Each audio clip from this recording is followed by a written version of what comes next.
Hi everybody, welcome to the third part of the repair and restoration attempt of this HP 8660C signal generator. We are at this stage.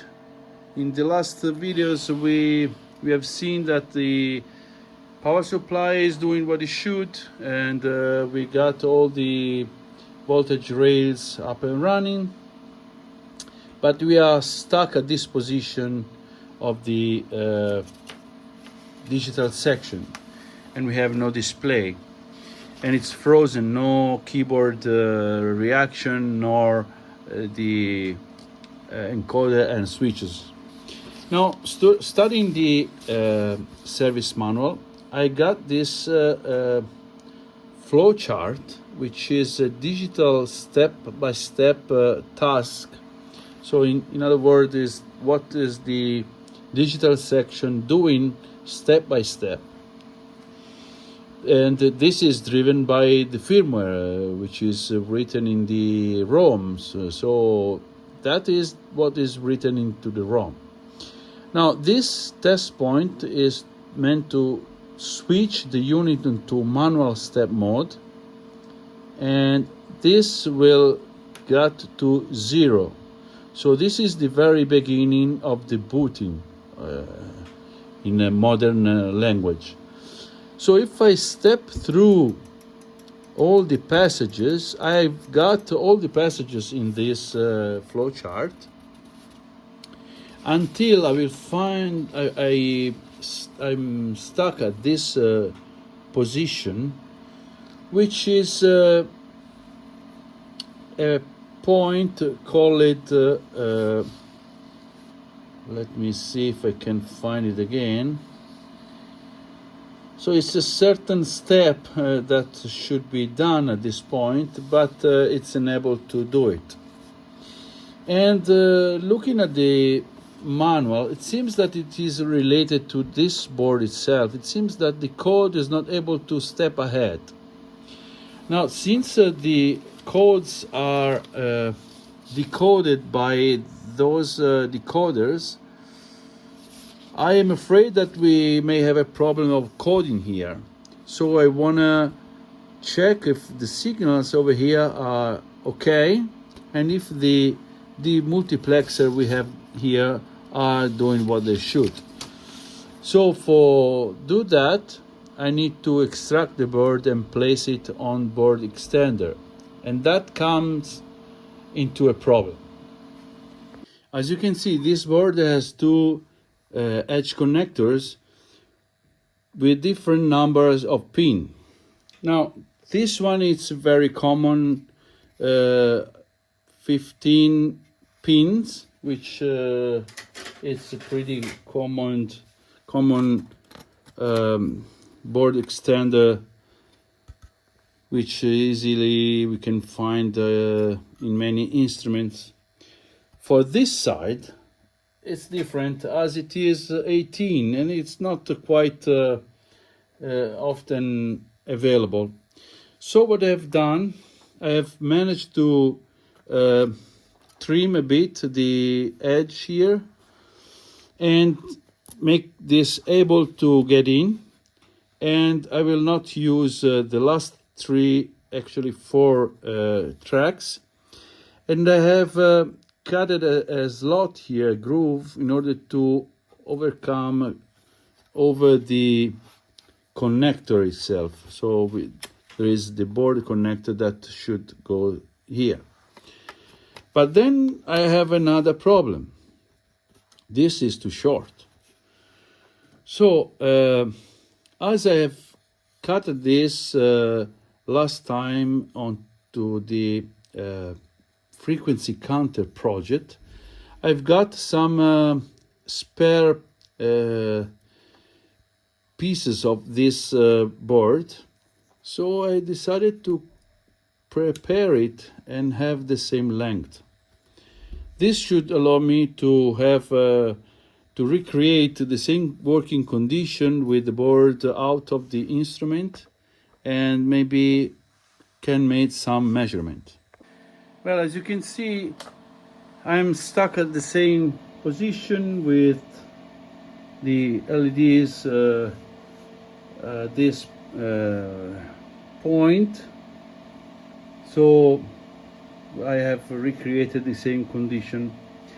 At this point I want to check the signals starting from the very first chip selector over here. So let's do that. And incredibly enough, I've already found a problem, as looking at pin 6 of this IC. I have a weird floating signal. I've managed to remove the solder onto the pin, as I'm not sure this IC here is driving this over here. Now, removing the solder from this, I've got this, and if I move the pin, as you can see, it's going to be overloaded by, let me see if I can touch it. It's going to be overloaded by heat, by this, and it's on pin 9 over here. So we clearly have a problem from this IC. And indeed, I have tried also to inject some DC voltage, and it's draining a very high current. And the IC in question is, oh my goodness, it's this one, U9, pin 9 over here. So I think I need to replace this. Let's do that and try if we can find some difference from that, hoping that I have one available. Okay, I've got the IC replaced. I placed the socket. The IC in question is an SN74150, which is a 16-bit decoder or multiplexer. And so let's see what it does. Okay, we have different behavior here. Still no display, and a different error code here. This went out, so we still have some problem, but for sure this has changed. Let's check on pin 6, and pin 6 now onto the oscilloscope is high, so for sure this IC was faulty. It might be that we have another one, so let's continue the check of the signals. I was looking around for weird signal, and I found a weird signal on pin 15 of this flip-flop, which is U6A, pin 15, and the signal is the H, and now it's okay, almost, but only if I don't know if you can see it.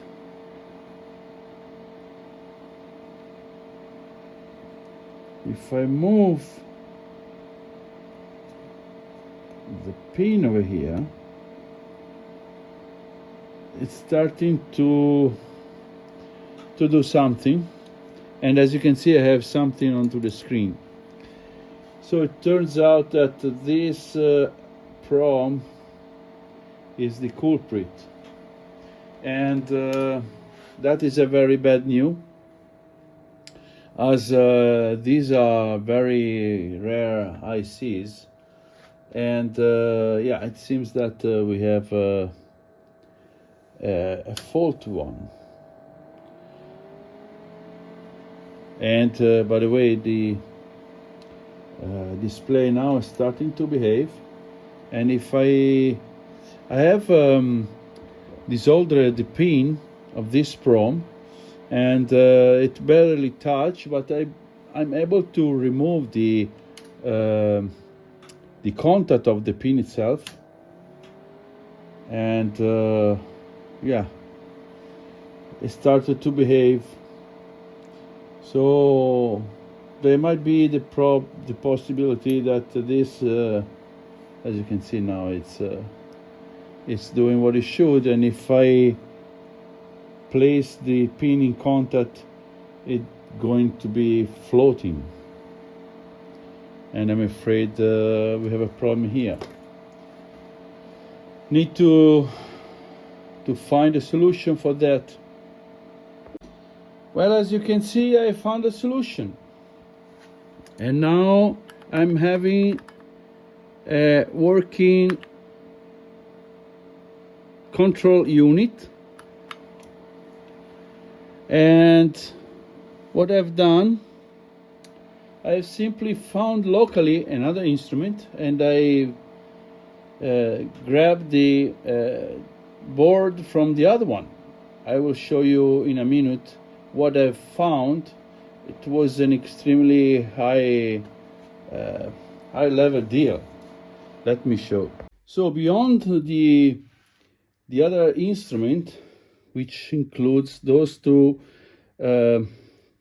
plugins, I've got to also, and in itself it's already a good deal, but for the same price, look what I got.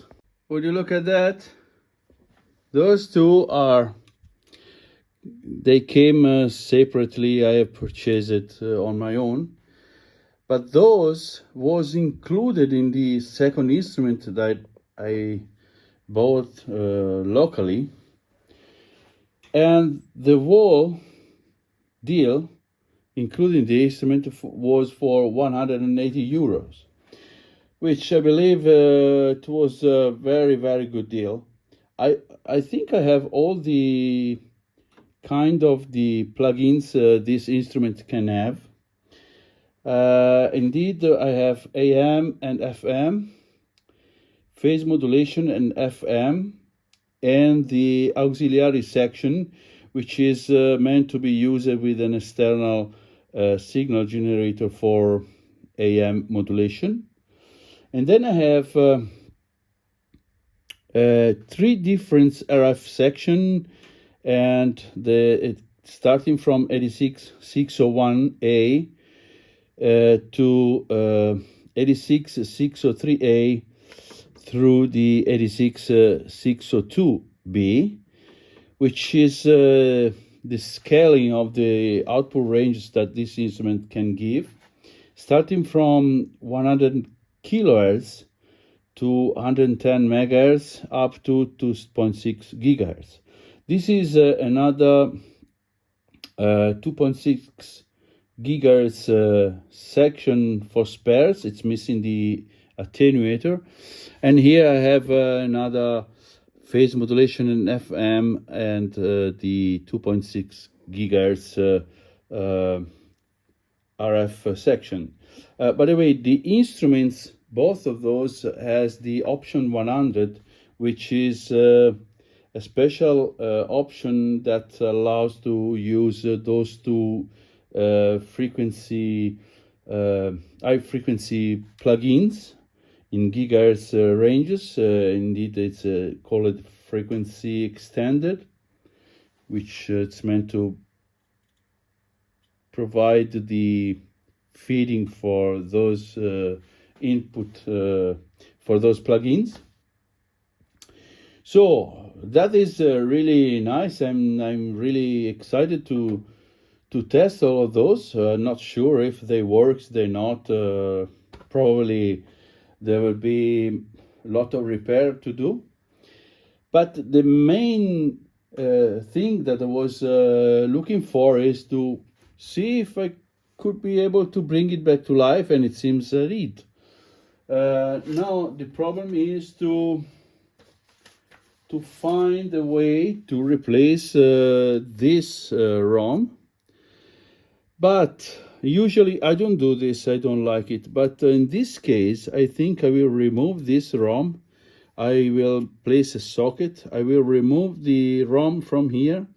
I will try to read if I can with my devices, and then I will place in the place of this one and see if this will rise up the board, and yeah, to be sure that that is exactly the culprit.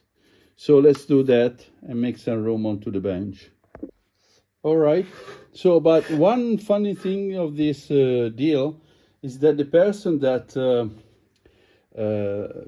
sold to me the whole set, it is 81 years old, and he said I purchased it years ago, waiting for the day that I have time to look at it. And now that I have the time, I don't care anymore. So it just make it go. So like me that I found this deal. So let's attack these boards. Well, I've done a lot of experiments, and it's ended up that the ROM is not faulty, and the one takes from that I takes from the other board gives the same behavior. So I place it back in its own board and everything is fine there. So I started to study the service manual more in depth, relevant to the troubleshooting technique and the flow charts. And I've not having the original paper manual, it's quite difficult to find the right things, but this is what I've found.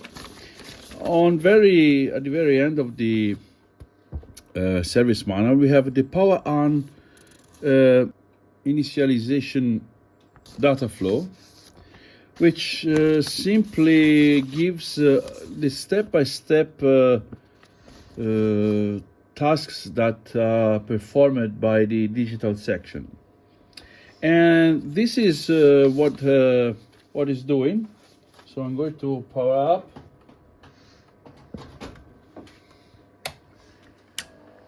In other words, it's requested to place in manual step by step to the starting point. And if we check, we are at 0. So let me switch off that. And the very first step will be 4.4/0.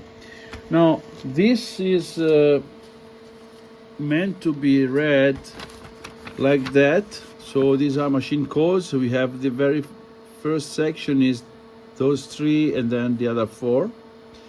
So the very first step, it's 4.0. It means that should light up this LED, all the others should be off. And indeed, we have the very first LED on. Now, the following steps are numbered as the sum of the value of this LEDs are showing up. So we have 8 4 2 1s for this section and 4 2 1 for the other one. The following step, it's 5/0. So I should have this one, which is 1 plus 4 should be 5, and all the other 0. And it's doing like that. All the others will be the same. So we have 0 4, which 6 4, sorry. Then 0 4, which we do. Then 1 6, which is 4 plus 2, it's okay. Then we have 6 14, so it's 4 and 2, which is 6. 8 6, 8 4 and 2, which is 6, so it's good. Then we have 1 1, which we do, and the following is 4 1, which we do, Then we have 1, 9, 1, 8 plus 1, it's 9, it's okay. Then we have 5, 15, 4 and 1 is 5, 8, 4, 2 and 1 is 15, it's okay. And then we have 4 and 8, it's okay. Then we reach this point 2 and 1. And this is the last point that it's doing the step-by-step procedure. Here it's indicated as the tasks that is performing is CK8H. H means that when becomes active, goes to high level. And this is exactly what we have here. After 10 clocks, pulses have occurred. So let's do the test again and see this signal what is doing. And the signal is exactly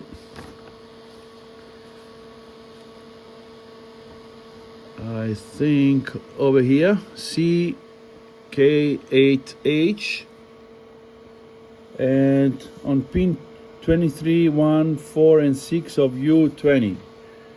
And U20 is over here. Pin 23 will be should be good. So if I reset to 0 and place this on pin 23 over here, not easy.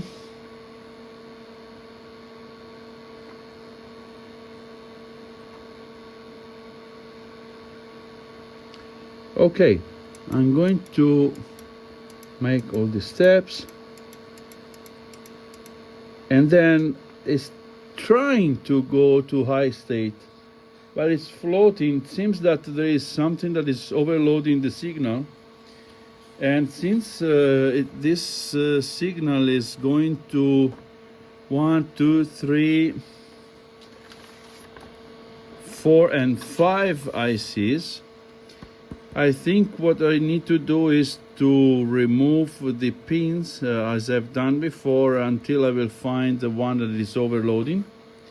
And probably I have another IC like that. It's a multiplexer faulty. Hopefully only one. Well, I'm trying to find what is overloading the CK8H line. I think I found it. And now if I just measure after the power up, it's toggling. And what I've done, I have desoldered 3 pins from the U20 itself. And I think pin number 4 is the culprit. So I want to try to replace also that IC. Just replace the IC with socket. Let's see what it does. Oh, would you look at that? I can't believe. I think I fixed the digital section. Oh, that is really unexpected. It was okay, so let's try 5 megahertz center frequency.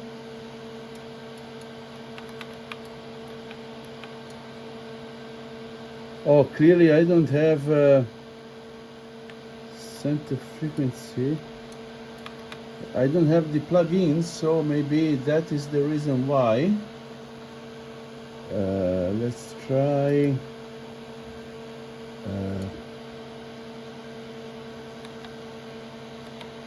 500 kilohertz.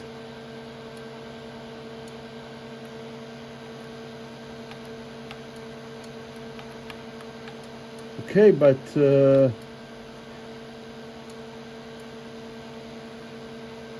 let's see. Oh, that works. Medium, fast. That is nice. Well, that is a very big achievement for the state of the instrument so far. So I think it's time to make some test for an output, and I will put this back in place. No LEDs are lighted up. Unbelievable. So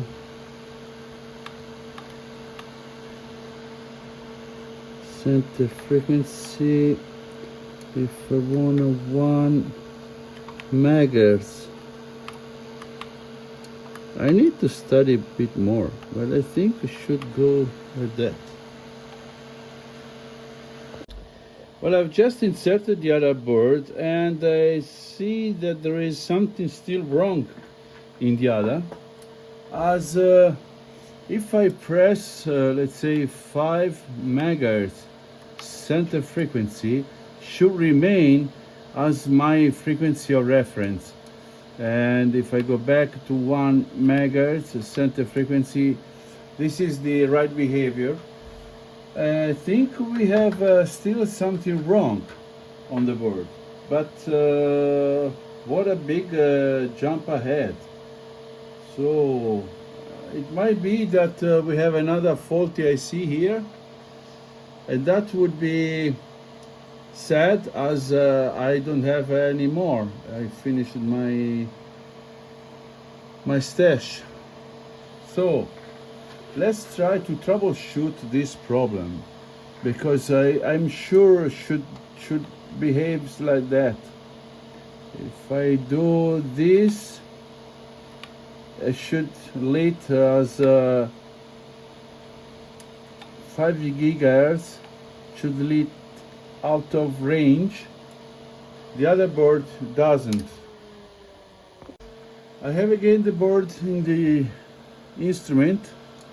Now if I write 5 gigahertz, it's doing the out of range flashing, but it doesn't take the, if I write 5 megahertz center frequency, it doesn't load onto the register. So I think there is a specific troubleshooting guide for certain frequency. So let me check that. Well, I think I got a clue.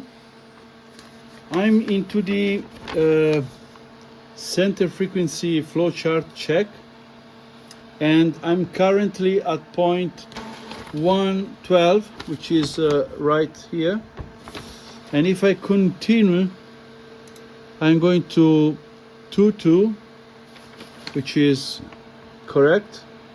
Then I should have 24, which is also correct. And then I have 4.3. It is also correct. 4, 2, and 1 is 3. Next step should be 2/5. Not really visible. Is over here. But I have 2/7. So the second LED is not switching off. And this is, I think, the problem that I have, because my center frequency doesn't work. So this is what I've done. It's quite involving, this repair. I've taken all the measurements from the ROM, which is the one that is driving the second flip-flop in this chain, which is driving the second LED. Q3 is the relevant output. So I check in the other board all the signals, the one that is the board that is okay, and this is what I got onto the inputs, all the inputs of the ROM, and the output relevant to the LED. And They look identical. But then I discovered one thing. I was measuring without pressing center frequency. If I press my center frequency push button on pin 15, goes from high to low in the working board. But in the not working board, which is this one, doesn't. And this is the reason why I believe we have this problem. Now, the pin in question is pin 15 of the ROM, which is right here. And if I press my center frequency, I move on there. If I press center frequency, nothing changed. Let me get the other one. So this is the working board. As you can see, it's always low, but if I press center frequency, it goes high. And this it's changing. Onto the other board, it doesn't. This is on step 4/3. Let's go back to that stage. I'm with the non-working board now, pin 15. It's low, pressing center frequency should go high, and it doesn't. And this is my problem. Pin 15, it's coming from qualifier, from this schematic over here. It's a good news actually, because it means that the ROM I see it's correct, but it's another multiplexer that is faulty. So let's see why on this board qualifier, which is U1, does not receive the proper input. I believe the qualifier itself it's okay, as it's doing all the others. I suspect that one of these multiplexer doesn't give the correct output, and I suspect the one that says CFHI, which is when press the push button, the signal here goes high and should change the output here. So I suspect that U18, which is this one, is faulty. So let's try to make some measurements, but it's coming up slowly, all the traces. So hopefully we will be able to fix the problem. Well, actually it's not U18, but it's U19, which is changing on pin 10, I believe. Yes, which in turn change the state on pin 1 of the qualifier. You can't see. So that is the working board. Let's check onto the other one. So 4.4/3, same condition, pin 15 doesn't change. On pin 1 doesn't change. On pin 10 does not change. Now, might it be that we don't have all the right input, by the way, but I don't believe, as the other board it's working. However, we may check on pin 7.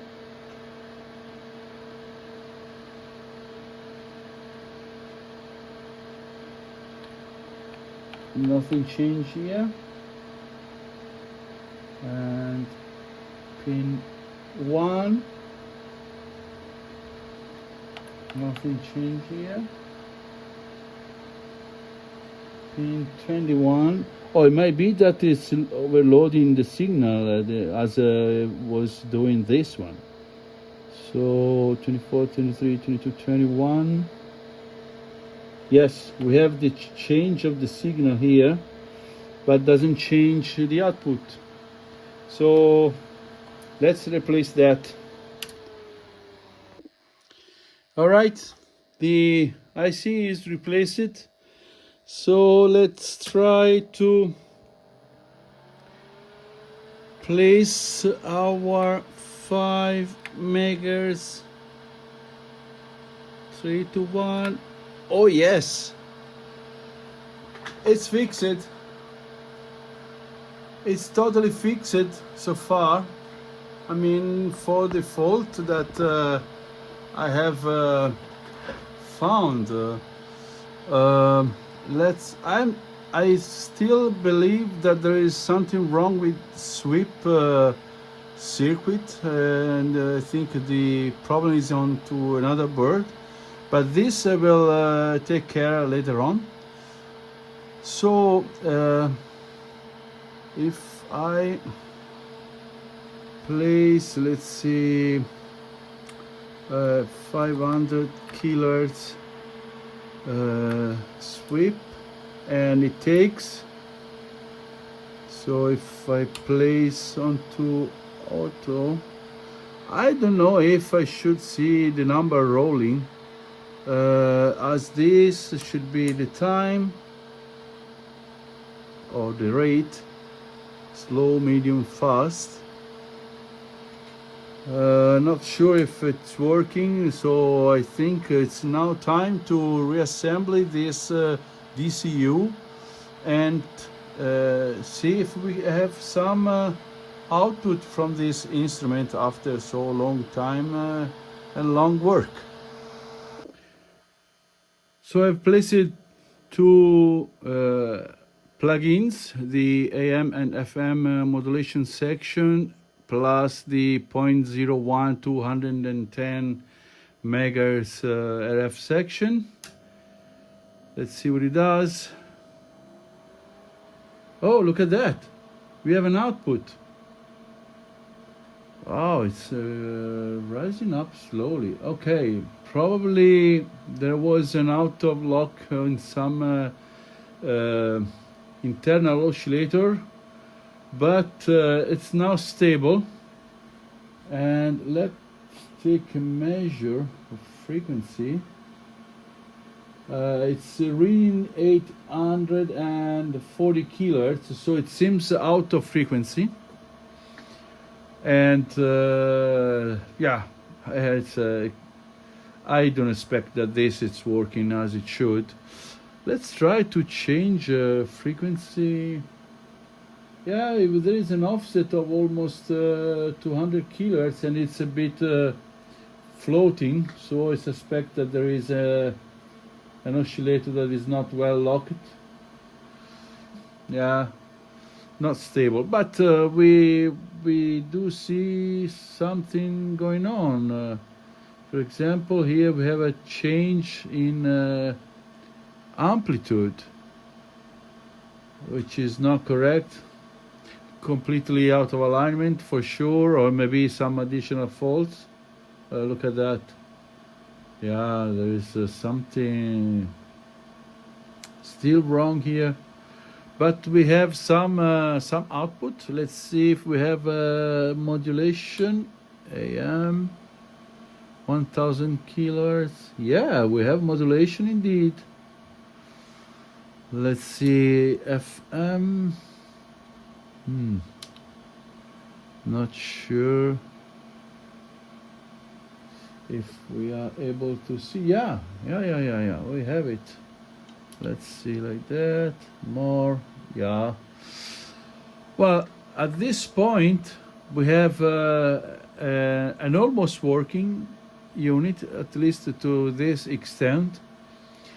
And the next oh well, by the way, let's try to do 500 kilohertz sweep, and let's see if it's doing. Yeah, it's doing something actually. So probably we do not see the number rolling, but it's doing something. Yeah, let's try 1 megahertz. Yeah, I think it's working. I'm not sure if it's correct, the level is correct. and should see different timing here. And in the slow, I don't know how long it takes, but there is a difference in amplitude. So for sure we have still something wrong here. But all in all, it's a very nice step ahead, and that will allow, okay, FM mode, that will allow us to, yeah, the signal is pretty bad affected by the section. So we have a working unit somehow. Well, I think it's good enough for now, and I will try to understand the next step, what will be. I probably will try to perform the full alignment, and if I will see something very interesting, I will be for sure let you see. But for the moment, I think it's good to have this up and running. So I thank you very much for watching, and I'll be back very soon.